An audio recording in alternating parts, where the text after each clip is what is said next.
Hi, usually I save these videos for sunny days or earlier in the day or something to try and use natural light. I don't know why I was doing that because I'm pretty sure that now that I'm doing it late in the day on a cloudy day, the lights of my room are actually brighter than that ever was. So hopefully that'll fix that issue. Okay, I got a stack of books from the library. This is my last batch that I'm gonna get for a while for reasons. I'm just gonna start in. I don't have too much time, so hopefully this will be quick. As always, I start with my least favorite and I go up to my favorite. All of them were pretty neutral this time. Let's see. I guess the last two I thought were like more positive, but for the most part, these were neutral books for me. All right, Outside by Deirdre Gill. This is just a boring book. I'm sorry. There's not a lot going on here. It's kind of got that like classic kids book thing where it's like the kid goes to explore outside, and then and he tells his brother to come outside, but his brother's like on the computer, so he has to use his imagination by himself. You know what I mean? And it's like a little bit like critical of technology. I see that a lot, so I'm a little bit tired of it. Not a lot of text in this book. To some extent, that's a positive because there's these moments of like real breathing room. He looks up and it's just like kind of like you kind of like can remember for yourself the feeling of like looking up into the sky on a quiet snow day. And some fantastical stuff happens, in the kid's imagination, but it's all very brief. There's not a huge adventure. He kind of like flies with a dragon for like 2 pages or 3 pages, I guess. But for the most part, he just, plays it outside, and it's kept really, really, really simple. So to me, there's just so little content in this book. I don't know how. I'm just kind of surprised that it was written because I feel like with how much competition I imagine there to be in publishing houses, this one I don't know what it did to stand out or rise above the bunch. Kind of dull to me in spite of the, kind of cutesy character designs. I don't know. Okay, Uncle Wally's Old Brown Shoe. This is a book with pretty nice art. You can kind of see that art style on the cover. Very detailed, painterly, pseudo-realistic, you would think from the cover, but actually quite cartoonish once it actually gets into it. Extremely surreal. To me, the art style is kind of like a mix between like Jim Woodring and Michael Haig. Kind of that like painterly style, but very surreal and colorful. So that would all be well and good, and the story is very dreamlike and stuff, I guess. But at the same time, it's one of my least favorite story formats. It's the old woman who swallowed a fly story format, where this is the frog on the handy stilts that chased the pig that tickled the kitten that drove around at Uncle Wally's Old Brown Shoe. This is the bee with its smoochable lips that kissed the frog that chased the pig, and by the end of the book, you're reading the entire book over again with every single verse, right? To me, I find that tiring. I'm all for the kind of like repetitive, circular storytelling of like traditional folktales. Like if you're familiar with like an Anansi story or something, the same thing will happen page after page with slight variations. But this format is just boring to me because it's kind of devoid of story. It's just like, here's this, and then you have to read through all of it over again. And I always feel like, come on, going faster and faster. I didn't like it as a kid. I don't like it as an adult. It's not my thing. So maybe more interesting than any other book of this format that I've ever read, but still it's kind of a negative for me because I don't like that format. What's Up, Malu is a book by... Oh, yeah, who's this by? This one's by Wallace Edwards, by the way. What's Up, Malu is a... wow, the reflections are more intense because of the lighting, I think. But this is by Genevieve... I don't know how to pronounce that last name. Godbout? Godbo? I don't know. She's from Montreal, and I've read one of her books before, The Pink Umbrella. I think it was before I was starting this channel that I got that book. But anyways, like The Pink Umbrella, the art absolutely blows me away. Let's see if I can find a really good example. I mean, it's just, her character designs are so utterly cute. I mean, just the first page is honestly good enough. Look at how crazy cute this is, and the softness. It's not just like those adorable eyes, but it's also like the incredible softness of the, I guess it's like watercolor pencil, like really well blended watercolor pencil, really delicate, and like the no outlines and stuff. I love the art style. The story itself, really simplistic, kind of toddlery, which is fine, kind of boring to me. Personally, The art is... I'm glad that this book is so big, because the art really does carry the book well enough to make it a worthwhile thing, but the story is not where it's at. Most of the dialogue is just like this, like hop, hop, It's cute. It's a story about, like, he's so happy, and then he gets sad, and then all of his friends, like, try and cure his sadness and make him happy again, and they succeed. Which, honestly, not a message I'm really into. I kind of want sadness to be respected. I prefer kids' books that are like, here, let's just experience being sad. Let's talk about the experience of being sad. Let's not focus on curing it, because I feel like that sends the wrong message. You got to accept sadness when it comes, really. But the pictures are cute. So, okay. Africville by Shantae Grant, pictures by Eva Campbell.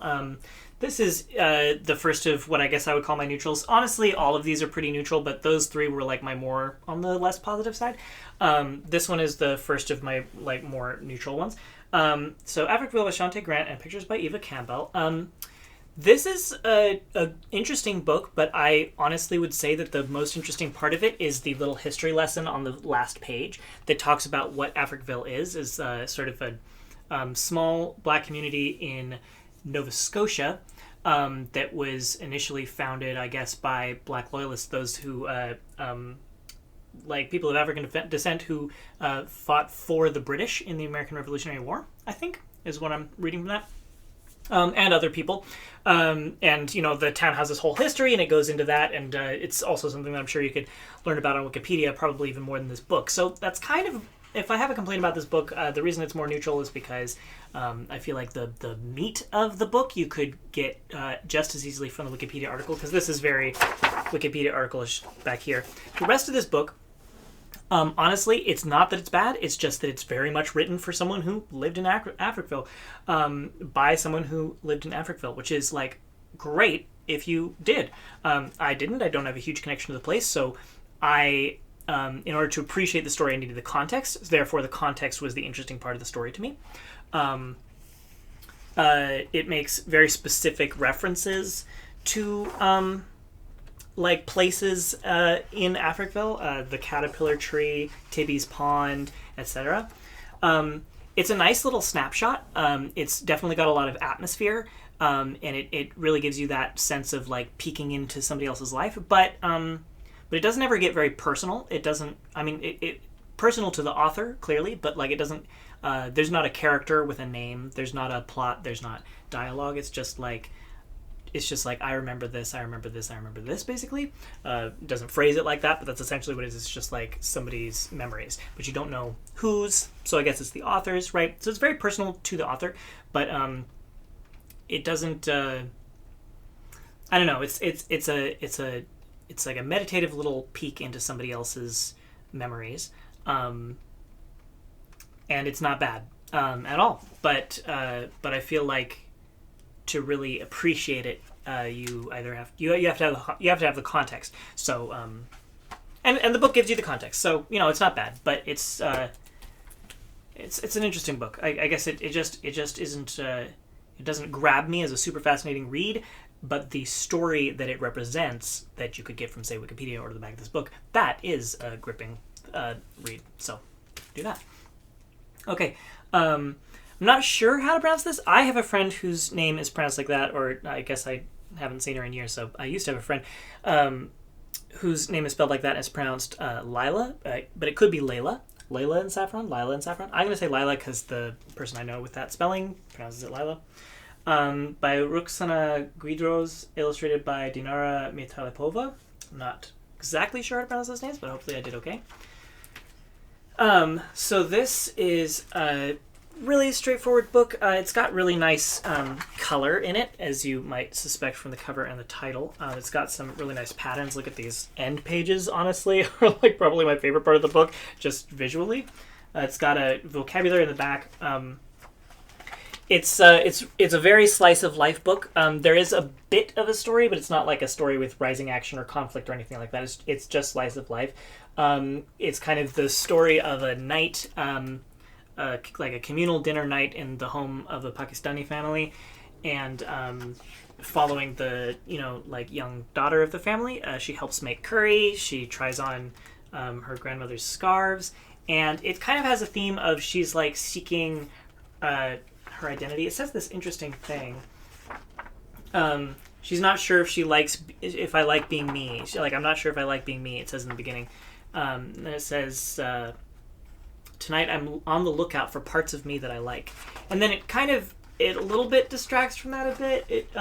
You kind of just get into the like her life. She has her relationship with her neighbor and stuff. And it's not until she like sees herself in the scarf in the mirror that she sees herself. It's implied that she likes that. So it's about seeking identity. I thought it was good. It's really it's a really chill book. So it doesn't it doesn't have a lot of humor. It doesn't have a lot of flair. So it's not particularly grabbing, but the art is pretty, and yeah, I thought it was pretty good. It's a nice little slice of life. I think it's cool. It's not the most entertaining book in the world, but it serves. I think it's a great book to have in the world. Okay. This is. Did I say? I did say the authors because they were hard to pronounce. This is Coco and the Little Black Dress by Anne-Marie Van Haringen. The main reason that I like this book is just because of the art. I just really like this art style. It's kind of cutesy. It's a little Quentin Blakey, but kind of well done Quentin Blake-esque style. It's the story of Coco Chanel. It doesn't ever say Chanel in there. It kind of alludes, like it's really obvious that it's Coco Chanel, and it calls her Coco, but it kind of it doesn't talk in detail about like how she developed her perfume or anything. It just says that she, and the icing on the cake, Coco's perfume, a perfume that smelled like a beautiful woman, and that's like all they say about the perfume, So it's like it kind of focuses less on the famous parts of her, kind of assuming that the reader will know, I guess, and just focuses on the like beats of her life and career. It's very just like just kind of to the point biographical, but it's got a bit of the like a theme of being about loosening up and being like going against the status quo, and also a little bit of an undercurrent of like what the perspective of poverty can bring to the upper class, I guess. So it's fine, but honestly the story was is not too exciting. It was mostly just that the pictures are really cute once again. Yeah, I don't know. I don't have much to say about that. Okay, Under the Lilacs. This is where I started. I think these are my more positive reviews. This is Under the Lilacs by E.B. Goodale, which is such a children's book author name. So this one's just kind of sweet. It's really simple. Sometimes I want to run away, and she kind of talks about like, it's kind of a little snapshot of family life where her sister doesn't want to hang out with her and her mom is teaching music lessons, and so she has to be alone. So she decides to run away because nobody seems to care. She goes like a little way to the lilac bushes, and then she starts to build a house. But the sweet thing is that she starts to feel sentimental and feel like maybe she should make room for the people that she loves in her new makeshift cardboard house. And so she does, and then the whole family, including the girl who's getting music lessons, end up moving into the cardboard house. And she's like, she ran away, but she brought her family with her. I like this book because it doesn't really, it's a little bit slice of lifey. Again, it's a little bit meandering. It doesn't feel like it has a big point, but it still feels like it has heart, and it's a little bit moving and touching and sweet. And it just kind of feels like a good little like thought, I guess, about like family life and like family connection, and just kind of reminds me of what it felt like to live with all of my siblings, and just that sort of like sweet kind of like, of course we're gonna be here with each other, so yeah, it's just kind of sweet. Nothing too exciting. Okay, Tidy. This is an interesting book. This is Tidy by Emily Gravett, I think is how I'm going to pronounce that. Might be different. I guess this is a cautionary tale to people like me, or people like I was when I was a child, at the very least. people who are clean freaks, people who are obsessed with hygiene, germaphobes, you could say. So it's about this badger who lives in the forest, and he's kind of obsessed with hygiene. And the more he cleans, the more he ends up cleaning up. He cleans up all the fallen leaves, and then fall comes, and all of the leaves fall. So he cleans up all of the fall leaves, and then he's like, "Well, this looks ugly," so he cleans up all the trees, and then and this is interesting to me. It kind of explains what happens if you remove trees. So it's kind of like an anti-logging industry book, but it does not state that very outright at all. It just kind of like passively shows what happens if you remove all the trees without saying like this happened because all the trees are removed. But because all the trees are removed, and it doesn't say this, but it's just all the trees are removed, and then it rained, and then there was a flood. Which is what happens if you remove all the trees, is that it'll flood, but it doesn't like say that part, it just says we removed the trees, then it rained, and then it flooded. And afterward there was a lot of mud. So it's kind of like imparting messages about like the consequences of destroying the environment without saying that that's what it's doing, which I kind of appreciate. I like the subtlety there, the kind of just like inference, I guess, transference of information. I don't know exactly what word I should use there. Anyways, afterwards, after the flood, there's a lot of mud, which of course he wants to clean up, so he fills it in with concrete, and then he's like, excited because he says this is the best forest ever. It's just like concrete, and then he finds that he can't get into his home, and that's when he learns his lesson. So this book does have a moral, but it didn't bother me. I felt like it was kind of done humorously and with enough subtlety that I liked it. It felt like, even though it imparts a moral, it stuck to its guns of being a story above delivering a moral. I feel like a lot of books, I don't like them to have morals because it feels like every beat of the story is in service of the moral. And this one, I don't know, maybe this is just subjective, but I personally felt that it was a story first, and was not too focused on making sure that it delivered on its moral. Anyways, he's made a mistake, so they destroy the concrete and they bring it back, and so it's kind of like everything in moderation. Like, it's good to be like tidy, but don't clean to the point where you've destroyed the thing that you were trying to keep clean. Little bit heavy-handed by the end, I guess, but I didn't mind it. I found it a fun read. It's a brisk little story. It's not Wump World, but it's pretty good. Not much to say about that. The art was just kind of so-so to me. Okay, Mole Town by Torben Coleman, from the creator of Lindbergh, The Tale of the Flying Mouse, which I think I read that, or I read like the Moon Mission version of that. Maybe even reviewed that, I can't remember. I thought this was going to be maybe another book like that. Those ones are really thick with lots and lots of words. Wow, not the case. Okay, first of all, this book is thin. I much prefer that. I didn't even really properly read those other books by this author because they were just too wordy for me. This one's really interesting. I've actually never seen a book formatted quite like this. It does have text, but I could read you the whole story so fast. The story of Mole Town began many years ago. One day a mole moved under a lush green meadow. He was alone at first, but not for long, and over time, life underground changed. And then, the rest of the book is just showing how life underground changed. Started simple, then they get these little homes, they start mining for resources, they have steam-powered mining machines, they start, you see more houses above ground, then they become this, massive mole city. And they have, these enormous digging machines. They really, they get boring jobs. They live in these houses where they're disconnected to each other because they're just watching TV all the time. They have this massive crowded city. It goes crazy.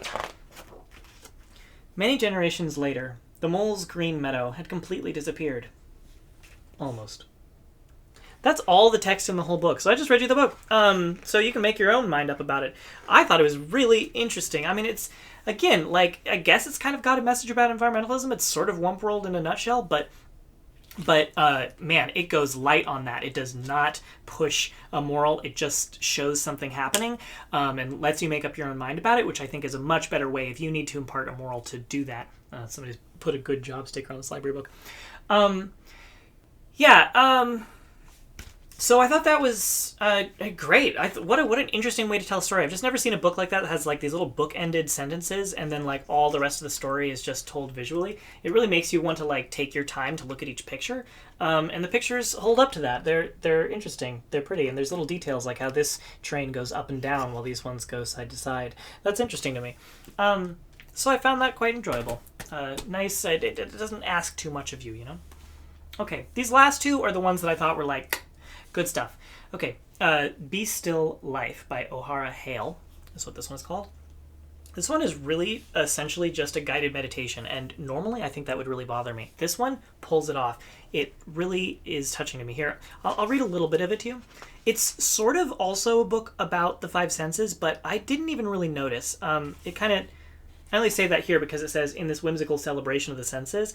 I barely noticed that. It really it has a very unique voice. It doesn't sound like it was, you know, its voice doesn't come from what the author expected the book should sound like. It doesn't come from like an idea of what kids' books should sound like. It kind of built its own voice from scratch. It feels like, and. It has a lot of personality, has a lot of moments of idiosyncrasy and quirkiness, and but in a good way, like not insufferable, not in an annoying way. It just felt like being talked to, and in a fun but like, you know, taking things seriously kind of way, taking me seriously as a reader kind of way. Anyways, I'll read you a little bit. Be still, life, be still, like the surface of a pond. And you'll see the fish swim through the clouds and the fronds. Be still like a small snail snoozing in the sun, and you'll spot its shadow growing longer, much longer. Oh no, now it's way too long! I don't know, I just thought this was my favorite page, I think. Look, what's that over there, moving in the tall blades of grass? Hold still now, go slow, don't move too fast. And then it kind of, it ends up having a message about how, like, everything is moving even when it's still, and if you slow down, you will pick up on that, and also notice that, like, you're a part of everything, and that your sensing of everything, like, binds you to it. But it all tells that really subtly. It doesn't say any of that outright. It just tells that through this same kind of playful discussion, which I guess is focused on the five senses, but you just don't even really notice. So it doesn't feel educational so much as just like explorational, really explorational vibe to this. Really, like, I just appreciate it because I've read a lot of books recently where they're kind of like these guided meditation style books where they're like, they tell you like to pay attention to this and to pay attention to that and to experience this and feel this and sense that. But they're all the things that like I would absolutely think to sense. If you told me like sense the world around you and just left it at that, I would sense the things that were in those books. I'd look at the sky, I would hear the birds, you know.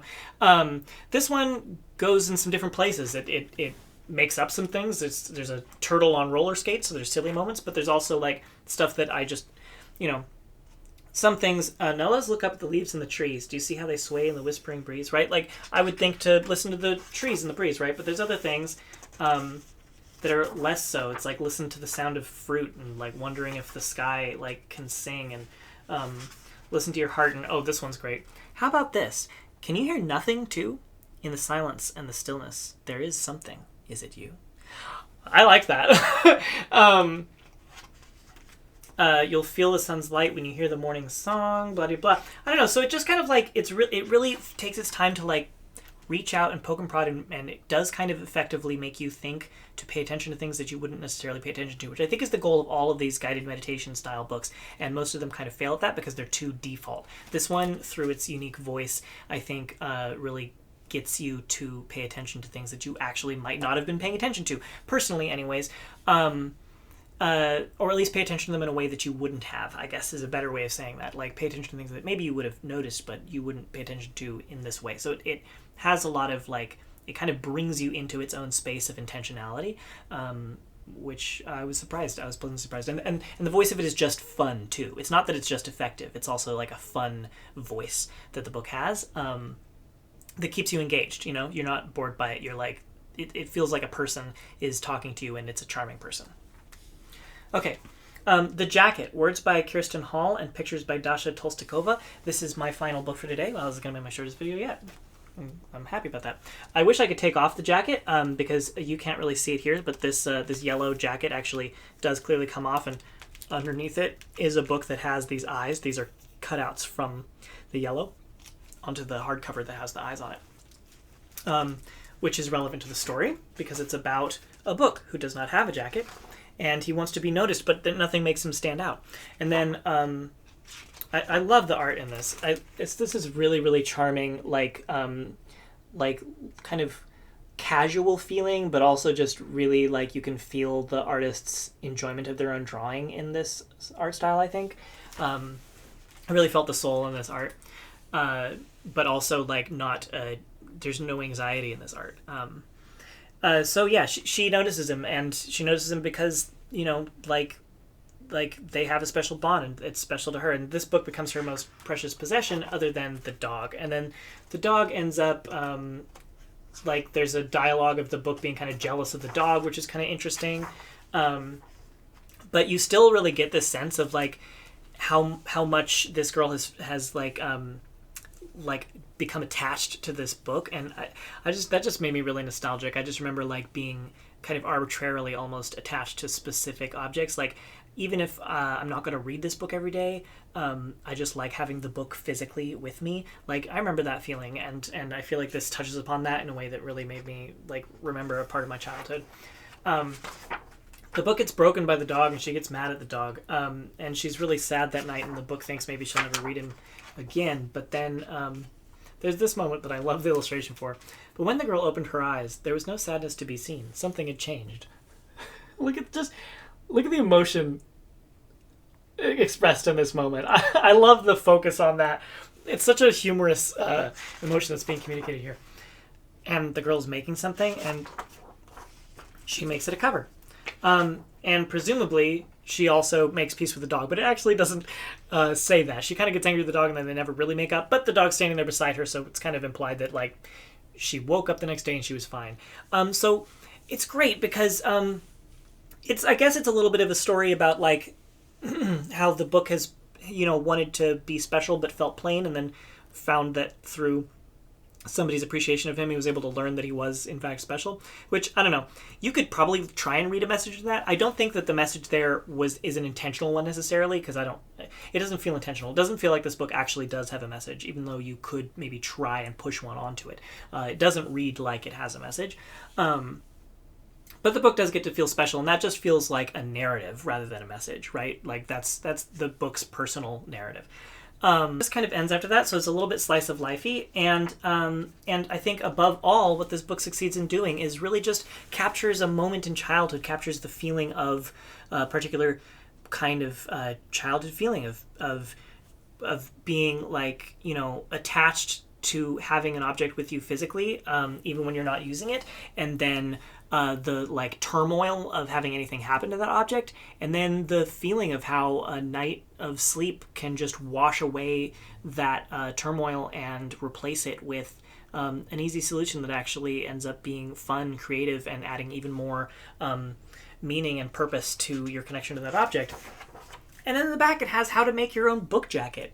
So I don't know, I just love this. I felt like this was really authentic to childhood, authentic to my memories of childhood, and I imagine also would feel like authentic to a child reading it. I feel like the child in me reads this and feels really spoken to as an equal, not like, here, I'm going to tell you a story, but like, let's talk, and this is something that I think you might have experienced. And I'm like, yeah, I have experienced that, and you know, this feels genuine. This feels true. So I really appreciate that. And on top of it all, you've got this like really casual, fun, you know, gentle art style. Okay, so that's all my books. I realized that I didn't actually check my recording equipment before I started this, so hopefully I've been recording through my mic and not through my computer's mic, because if I was recording through my computer's mic, then you've only got the left ear. Sorry if that's the case. Anyways, that's all I've got, so I'm going to go and edit this. All right, thanks for watching. Bye.